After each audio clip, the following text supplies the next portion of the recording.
shall we be upstanding to welcome? Let us welcome our Nirisha to this gathering. Please, let's all rise. Everybody say, "Kábíyèsí o." Come on, come on.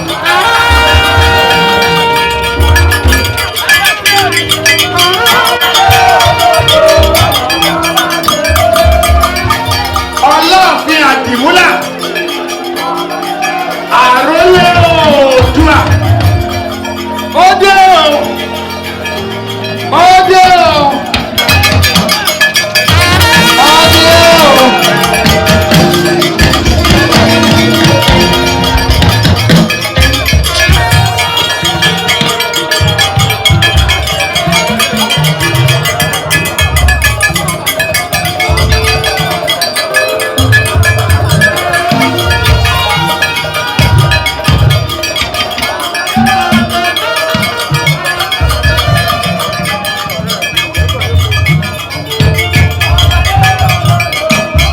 Ẹ bá mi panupọ̀ ṣe kábíyèsí o.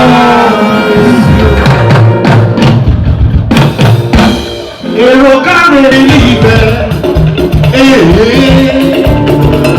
Ilé Ifẹ̀ òye. Èrò káre ní Ifẹ̀, kí lẹ wí náà? Èrò káre ní Ifẹ̀, èrò káre ní Ifẹ̀. Ilé Ifẹ̀ òye. Èrò káre. Please be seated. Come on, Ilé Ifẹ̀. Please be seated. Mo sún wọn bá ní ìwé ìwé àwọn jìnnà sọ́ọ̀bà ní ìwé ìwé àwọn kan kí n lọ dábàá. Mo ní èrò káre ní Ifẹ̀. Èrò káre ní Ifẹ̀. Ibi ojúmọ́ ti ń mọ́. Èrò káre ní Ifẹ̀. Lọ́dọ̀ ọba wa. Èrò káre ní Ifẹ̀. Ọba ní yẹyẹ. Ilé Ifẹ̀ èrò káre. Ẹ ti fọmọdé gorí oyè yìí, ẹ fi rìngì, ẹ fi lò, ẹ kó wa jẹ pẹ́ láìsí bẹ̀rù. Ilẹ̀ Oòduà, ilẹ̀ Yorùbá yóò máa gbòòrò sí lábẹ́ àṣẹ yín.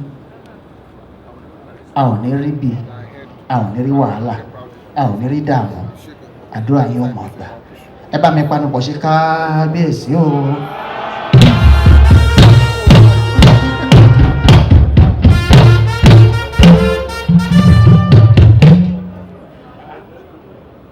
Kábíyèsí, Ọlọ́ọ̀fin àdìmúlà àrólé Oòduà, ẹ wọlé inú wa dùn, ẹ wọlé ayọ̀ dé, ẹ wọlé iyì dé.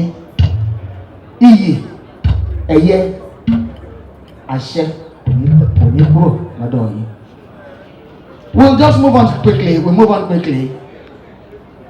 Yes, we'll go back to our procession. Then we'll still come back.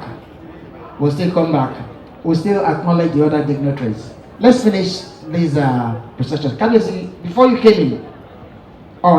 came in, we were having the procession of past presidents of the Rotary Club of Maryland. What we have discovered in the process is that they can hardly dance, but it is okay. It is okay. We will continue. Music, please. That's not fair, my MC.